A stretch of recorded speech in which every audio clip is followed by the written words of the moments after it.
नमस्कार, ये आकाशवाणी शिमला है। अब आप नविता चौहान से कोविड-19 पर विशेष समाचार सुनिए। कोविड मरीजों की संख्या फिर से बढ़ रही है, इसलिए श्रोताओं से अपील है कि कोई भी कोताही न बरतें, सुरक्षा उपायों का पालन करें और 45 वर्ष से ऊपर के सभी लोग बेहिचक टीका लगवाएं, सुरक्षित रहें और 3 आसान उपायों का पालन करें। मास्क पहनें, 2 गज दूरी है जरूरी, सुरक्षित दूरी बनाए रखें, हाथ और मुंह साफ रखें। मुख्यमंत्री जयराम ठाकुर ने कहा है कि सूक्ष्म नियंत्रण क्षेत्रों की प्रभावी निगरानी के साथ साथ परीक्षण, ट्रेसिंग और उपचार के लिए दोहरी रणनीति समय की जरूरत है। राज्य में कोविड-19 मामलों की बढ़ोतरी के दृष्टिगत कल वर्चुअल माध्यम से राज्य के सभी उपायुक्तों, पुलिस अधीक्षकों और मुख्य चिकित्सा अधिकारियों के साथ बैठक में उन्होंने ये बात कही। मुख्यमंत्री ने सभी उपायुक्तों को अपने अपने जिलों में परीक्षण की संख्या बढ़ाने के निर्देश भी दिए। उन्होंने कहा कि स्वास्थ्य विभाग को वैक्सीन का न्यूनतम अपव्यय सुनिश्चित करना चाहिए, क्योंकि राष्ट्र और राज्य इसे वहन नहीं कर सकते। जयराम ठाकुर ने कोरोना के बढ़ते मामलों और इससे हो रही मौतों की संख्या में तेजी से बढ़ोतरी पर भी चिंता जताई। उन्होंने कहा कि सभी जिलों में बिस्तरों, आइसोलेशन और चिकित्सा उपकरणों की क्षमता बढ़ाने की आवश्यकता है। मुख्यमंत्री ने मानक संचालन प्रक्रियाओं के उल्लंघन में शामिल लोगों के खिलाफ कड़ी कार्रवाई करने को भी कहा। केंद्रीय स्वास्थ्य मंत्री डॉक्टर हर्षवर्धन ने कल एक वीडियो कॉन्फ्रेंस के माध्यम से कोविड-19 पर मंत्री समूह की उच्च स्तरीय बैठक में बताया कि देश में पिछले 7 दिनों में 149 जिलों में कोविड का कोई नया मामला सामने नहीं आया है, जबकि 8 जिलों में पिछले 14 दिनों में कोई नया मामला दर्ज नहीं हुआ है। उन्होंने कहा कि 3 जिले ऐसे हैं जहां पिछले 21 दिनों में कोविड का कोई नया मामला नहीं देखा गया है और पिछले 28 दिनों में 63 जिलों में संक्रमण का कोई नया मामला सामने नहीं आया है।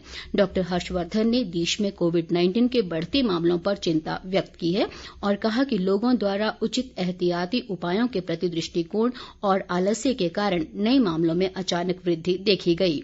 उन्होंने आश्वासन दिया कि बढ़ते मामलों से निपटने के लिए सभी आवश्यक उपाय किए जा रहे हैं। उन्होंने कहा कि देश ने कोविड के प्रबंधन के लिए अस्पतालों के बुनियादी ढांचे में भी सुधार किया है।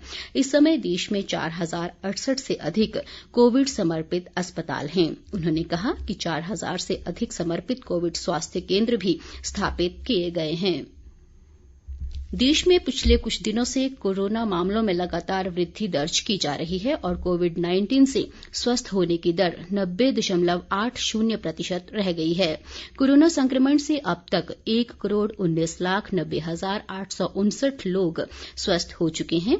मौजूदा समय में देश में कोरोना के सक्रिय मरीजों की संख्या 10,46,631 है। देश में कोरोना संक्रमितों की कुल संख्या 1,32,05,926 तक पहुंच गई है। संक्रमण से अब तक देश भर में 1,68,436 लोगों की मौत हो चुकी है। बीते 24 घंटों के दौरान देश में कोरोना के 1,45,384 नए मामलों की पुष्टि हुई है, जबकि 77,567 लोगों ने कोरोना संक्रमण को मात दी है। आईसीएमआर के अनुसार देश भर में अब तक 25,52,14,803 लोगों की कोरोना जांच की जा चुकी है। पिछले 24 घंटों के दौरान 11,73,219 कोविड नमूनों की जांच की गई। अब तक देश भर में 9,80,75,160 लोगों को कोरोना वैक्सीन दी जा चुकी है। कोविड महामारी के मामलों में तेजी से बढ़ोतरी को देखते हुए इससे निपटने के लिए देश भर में कल से टीका उत्सव का आयोजन किया जा रहा है। इसके तहत 14 अप्रैल तक लोगों को टीका लगाने का व्यापक कार्यक्रम चलाया जाएगा। लाहौल स्पीति जिला प्रशासन ने बाहर से आने वाले लोगों के लिए कोरोना टेस्ट करवाना अनिवार्य कर दिया है। उपायुक्त पंकज राय ने बताया कि जिले में प्रवेश करने के लिए अप्रवासी श्रमिकों और अन्य व्यापारियों को कोरोना नेगेटिव रिपोर्ट दिखानी होगी। उन्होंने बताया कि लाहौल घाटी में कोरोना के 43 नए मामले आए हैं और ये सभी लेह जाने वाले कामगार हैं, जो लेह मार्ग बंद होने के कारण फंस गए थे। इसी के साथ ये समाचार बुलेटिन समाप्त हुआ। हमारा अगला समाचार बुलेटिन आप सुन सकते हैं शाम 6 बजे। नमस्कार।